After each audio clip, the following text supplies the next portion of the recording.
Avatar: The Last Airbender. Starting in 2005, this series has entered our homes and filled our minds with awesome. Though the series ended, it wouldn't be the last we would hear of this world.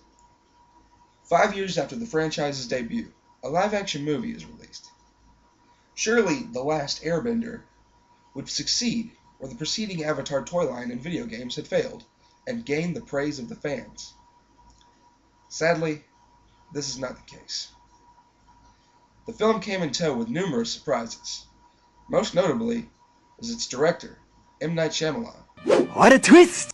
Shyamalan is credited not only for directing the film, but for writing and producing it as well, which seems to answer the question of why no one had ever stopped to tell him that he was doing such a terrible job. What a twist!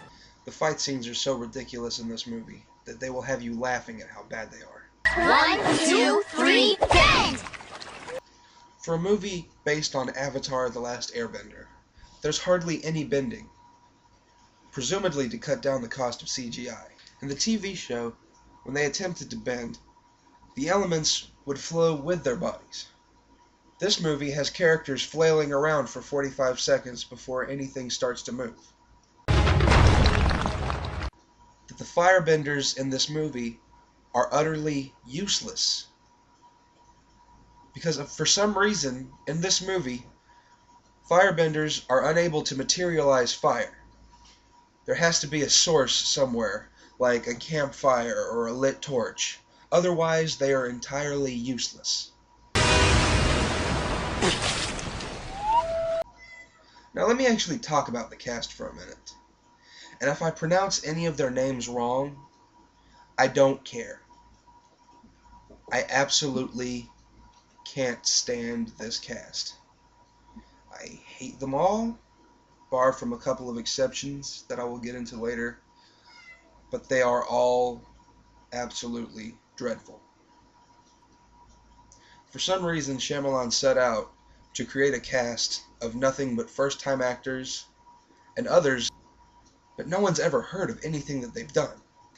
Starting off the cast is Noah Ringer.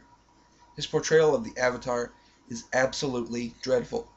In the show, Aang was a joyful child, almost constantly smiling and making jokes. I know. You just said that. This film's portrayal of a character named Aang is a gloomy, depressed little boy who is utterly devoid of any emotion. Throughout the entire movie, he smiles one time. Next up, playing the leading lady, Katara. Nicola Peltz. I can't stand her. To play Katara, she is ridiculously white, and it's unfitting. It's just, she can't act. Okay, I think you've had enough. She's just absolutely terrible.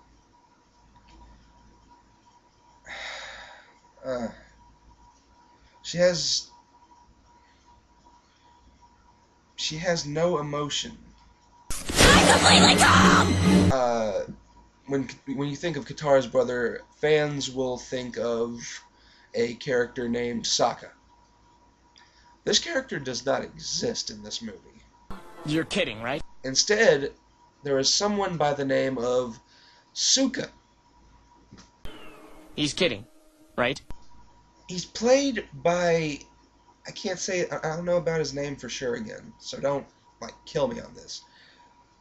Jackson Rathbone? Jackson Rathbone. That's what it looks like, anyway. If you don't know who that is, good for you. He's one of those gay vampires from Twilight. Well, hello! I'll give him this.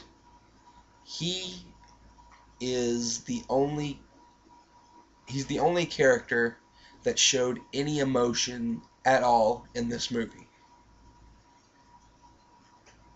And I gotta commend him for that. but his portrayal of a mispronounced... How do you mispronounce the name? But his portrayal of one of the main characters, once again, is just absolutely horrendous.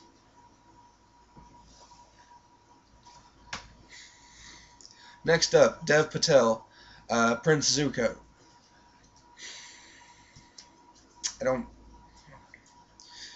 Apparently this is the guy from Slumdog Millionaire. I didn't see that movie. I've only seen him in this. I gotta tell you, I didn't mind him, but it wasn't, I didn't mind him, but it wasn't fantastic.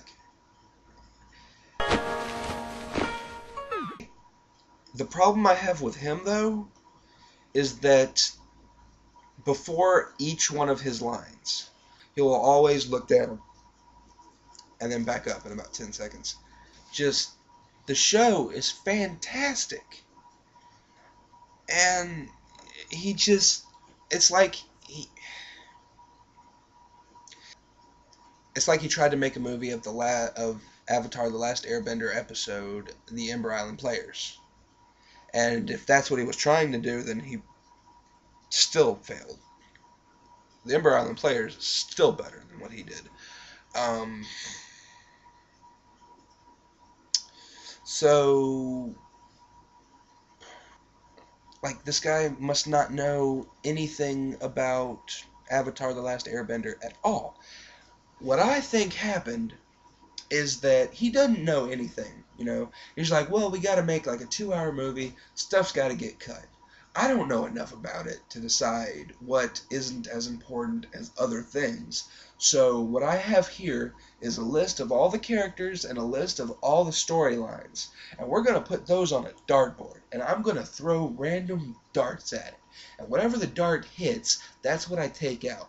Which is the only reason I can think of why they would go to Kyoshi Island and not introduce Suki. It's the only reason I can think of that would happen.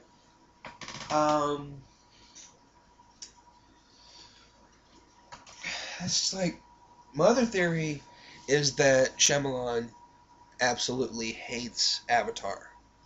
So they offered him, hey, do you want to have, hey, we want to know if you want to direct this or write this or whatever.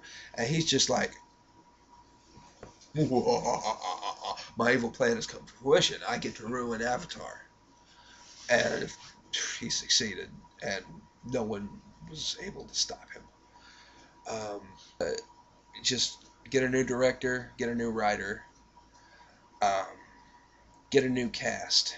Like, restart the entire thing, because this is just not acceptable. As for my final thoughts on M. Night Shyamalan, I leave you with Puppet Ang.